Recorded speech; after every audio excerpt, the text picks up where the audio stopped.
Welcome to the Jennifer J. Hammond Podcast. Jennifer is a licensed realtor, educator, speaker, and best-selling author. Jennifer's goal is to help you find your yay in every day. Jennifer is grateful for the opportunity to educate, empower, and inspire you with powerful conversations, insights, and new viewpoints. Here's your host, Jennifer J. Hammond.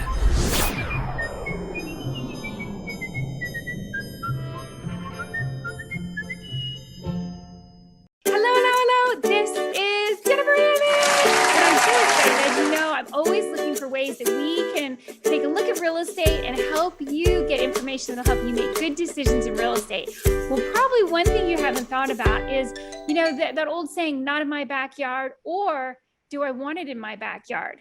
In the real estate area or I should say in the Washington, D.C. area, real estate and our airports go hand in hand. We like our airports close by.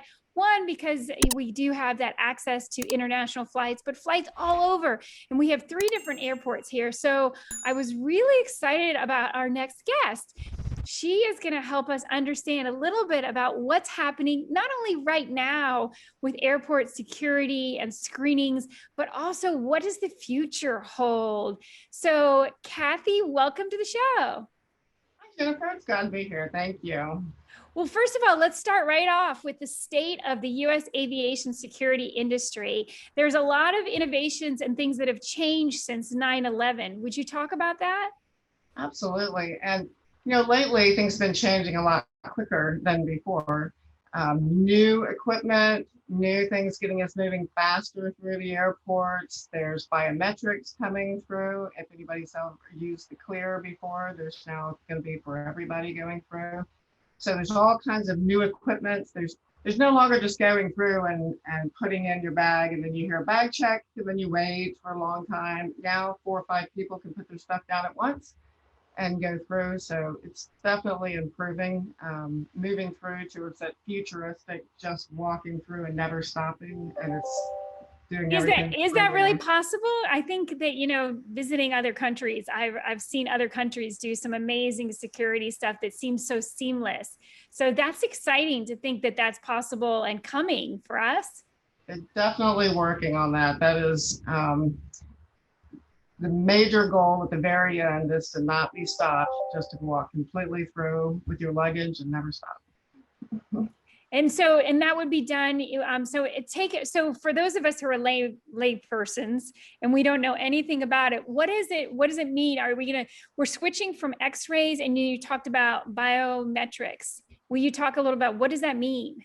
So biometrics would be that either your fingerprint or with your eyes, you can walk through, and then they can use that for your identification, as opposed to having to hand your license to somebody and then have them look at it, and they look at you and they try to decide if it's you. Right. During the whole COVID thing, that actually became a problem. The fact that now the TSA agent is holding on to somebody's license and they're touching it, so going to something that's more of a touchless is definitely on that horizon. And walking straight through doesn't mean that there's not some type of x-ray that's actually looking through your luggage as you're walking through. You're just not having to stop and clunk it down on a conveyor belt before you go through. So, that will be a while down the road for the final no touch anything, but right now it is a lot better on some of the airports where you can just have 5 of you put it down, and if there's something wrong with your bag, it goes off in a general direction, and the other people can continue to go through. Well, and one thing, it's funny because it does sound a little science fiction, in that I'm sure many people remember that Tom Cruise movie where, there was all the marketing would scan your eyes, and it was just amazing when you walking through something. And I think, again, that feels like it might be science fiction, but it must be getting closer and closer to reality if you're already talking about it. Yeah, I think a lot of the stuff that was in that movie is actually possible today. Whether they use it or not, it's a matter of, they go back and forth with the personal privacy and try to get that's between protecting the public and, completely knowing everything is still a little bit down the road, but possible. Well, possible. So K2 Security Screening Group, can we talk a little bit about what you guys do. Yes, we're a small company from Bethesda, Maryland. And we plan and we carry out those installations of that equipment that's going into the airports. We are actually the ones that are in there putting in the new stuff. Yay! The new stuff. We like new stuff. Yeah, we've been doing that since right after 9/11 and the formation of the TSA came in. And we did the scheduling of all the 432 or so airports at that time to help take out the old, put in the new.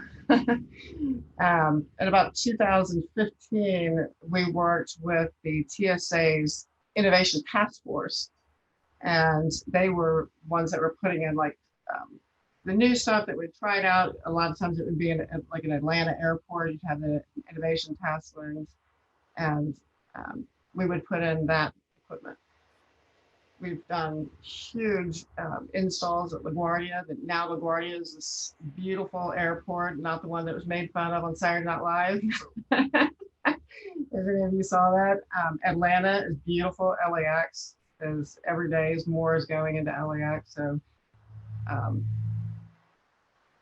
So the goal is really to make it as seamless as possible. So again, you said this earlier, but I love the idea because I think so many of us have stood in line at the airport and just been so frustrated with getting stuck with the weirdest little thing that seems to, you know, get caught in the scanners, or then you get pulled aside, and I'm glad to hear the technology is going to change and then make it as seamless and as easy as possible, as well as, of course, I think all of us are always the timing thing. There's so much stress when you're trying to make a plane and all of a sudden you end up stuck in the security for a lot longer than you ever expected. Yeah, you get behind the guy to put a turtle in a suitcase or something like that. You know, that happens all the time. They have all kinds of stuff they found that they have at the airports that people take through. So yeah, it is definitely, it's one thing is too, with the whole COVID thing, is to get people through as fast as you can, not standing in a line for 2 hours waiting to go through. So you definitely want to move through the thing. Well, and I think the technology that's coming up, like we were talking about that Tom Cruise movie, Minority Report, it's interesting to see that, you know, some of that technology is right around the corner for people. I think one thing I'm sure that will come to mind, because I have friends who have asked me this before. So is there any kind of health risks with some of the new screening techniques? I know some people hate to go through, or, you know, if they're in a wheelchair or they have a heart condition, they don't have to go through some of the main screening. Will there always be an exception for people who it could harm them in a health way?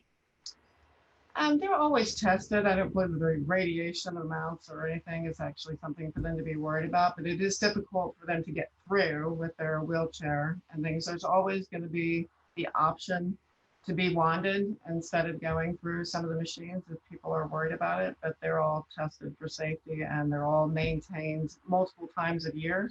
So anytime we move them, we bring somebody in, they do those tests all over again. So there's no chance that anybody will be harmed by them, but you still have that option. It's always good to have options. And so let's talk about your personal background. You grew up in a small town in Texas and your dad was in real estate, right?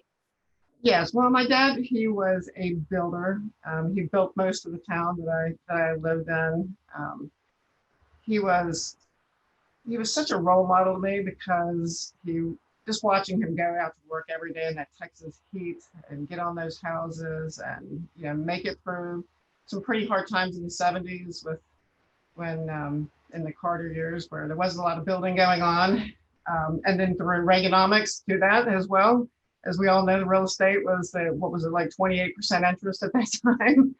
Very different interest rates. Oh my goodness. Yes, was very different. So yeah, he was just a really, really good guy. He passed away in 96, but he's still today, I haven't met anybody else that actually kind of measured up to me kind of modeling myself after his work ethic.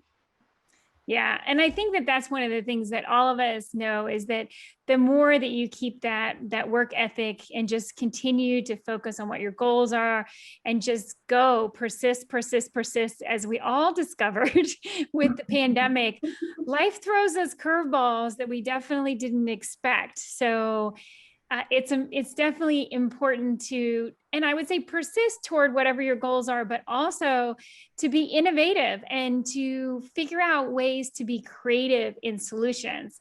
And it appears that's what you've been doing with your company, right? Yes, I tried to do what my father taught me. And one of the things I will say about him is that he knew he was successful in the way that when the biggest builder in South Texas decided he wanted his house built, he didn't have his own people build it. He had my dad build it. My dad did not work for him. So it was a testament of the fact that he really, cared about his work, and he cared about the people that worked with him. And that's how I run my business with, because without really great people, then, you're just another one of the big conglomerates out there that's kind of doing their own thing. So I just feel like that hiring the right people and listening and learning from my competitors' mistakes and listening to my customer and finding out what they don't like and what they do like, and taking those lessons learned. We have lessons learned meeting all the time.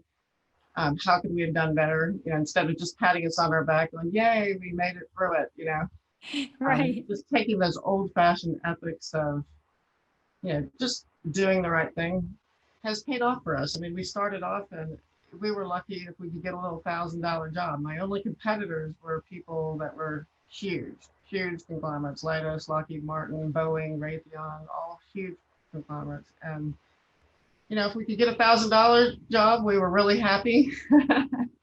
And last week we were awarded a $250 million program from the Department of Homeland Security. So Congratulations. Right. Thank you very much. We're all so very happy. I think a lot of it was just like a lot of people standing around going, what? What? So I think my dad would be proud. So I know you worked consulting with the Miami airport renovation for years, but you also went overseas and did consulting overseas at different airports. Can you talk about a little bit about both of those kind of angles of your experience? Yeah, they were quite different. I will say that, quite different. I did go over to Barcelona for a month and a half to do some consulting on the windmills that are offshore. And that was fun. I thought I would be okay coming from South Texas. I did speak a little bit of Spanish, but they spoke Catalan. And if anybody's ever heard Catalan, you have no idea what they're saying, because it's a combination of French and Portuguese, and you have no idea. So that was interesting. In Abu Dhabi, it's a very interesting place. If people have not been to Dubai and Abu Dhabi, it's very hot in the summer, but if you go in January, it is very beautiful. But now they have this lovely, wonderful new airport. In both Dubai and Abu Dhabi have a beautiful airport. And that's what we were consulting on, of putting that in back then. Miami was for the North Terminal, and we went there every Monday through Friday. For 5 years, I got on a plane at 5 o'clock in the morning, flew to Miami, worked until Friday, came back. So much so that one time my partner reached up into the overhead bin, and he was putting in his suitcase, and he pulled up a credit card, and he was about to hand it to the flight attendant, said that somebody lost their credit card. And he looked at it, and it was my name, but it had expired 3 years earlier. So we actually were in the same seat so much going up there that he found my credit card that I had had. The flight attendant could not believe it. Then she was kind of caught between turning it in and telling him and thinking it was funny to like, wait, did we not clean our bins good enough? So, that makes me wonder. So I felt like I kind of won the lottery there. I wasn't sure if I would ever have that experience again, but yeah, that's when you travel too much. But Yeah, they have a wonderful terminal there. It's hard to sometimes go back even now to remember what they used to look like, especially Right. like in LaGuardia when it was just known as, not exactly. So many people said something about it. Even Joe Biden and Donald Trump all hated it, but you can't say it about it now. It really is one of the nicest airports in the country. So I'm pretty Yay. proud of being actually working on that one. So what is the future? So let's look, we talked about the Tom Cruise science fiction movie, and it's interesting to think about Minority Report and that science fiction of having your eyes scanned and just gliding through the airport without getting, standing in a line for security. What are some things that people could possibly start seeing in the next couple of years? I think the main thing that you're going to see is called the automatic screening lanes, and they're really going to start rolling out soon. And the big CT machines are going to come in, that are the machines that are actually running your luggage through them to see. And they're just going to look a lot different. Some of them are super fun looking. And the ones that you're in Atlanta, you'll see them. They look like airport or airline engines that are on the side. And that's where your stuff is going through with big blue lights and everything going on them. But the main thing about those, again, is they're bigger conveyor systems. So 4 or 5 people can put them on there. And they'll also see, instead of going through the machines where you hold your hands up and, it does that, you'll be walking through just panels. Those are coming in. So you're just kind of walking through 2 panels sitting to the side. You have to do this now instead of this. But that's the precursor to just walking through, these panels to the side. So you'll see more and more of those coming out that'll help people move through a lot faster. But the main thing is that it's the person not sitting there having to do the bag checks and having to stop you at that. If you ring, through the metal detector, there'll be more of being able to move to another person waiting. Nice TSA agent over there waiting for you to see what's in your pockets. So no bringing your pet turtle. Yeah, I think they're cracking down on the comfort animals. Can't be peacocks and alligators anymore. So I think they're a little bit more stringent about what you're bringing through there. And do you think there'll still be like a TSA pre-check for a faster line, or will it all just be one general TSA security? Yeah, I don't see them getting away or taking that away anytime soon. I mean, it's got to be a way to be able to, because not only are you just going through with that, but you've actually been qualified and you've gone through and you've answered the questions. They've done a security check on you. So, there's a reason to go through a little quicker there. Yeah, exactly. Well, it's such a pleasure to meet you and to talk to you. And I'm excited about the future for your company. And again, congratulations on that huge contract. That's Thank exciting. you so much. We're very, very excited about that. We'll have to have you back in like a year and see what our next step is in the future, because I know it's going to keep changing and changing fast. It will be changing fast. It will be changing. For sure. Well, thank you so much. And as I say every week, every single episode, I always will ask if you'll lift your voice and say yay with me as we go off air. Absolutely. Ready? Yay. Okay. Yay! 3,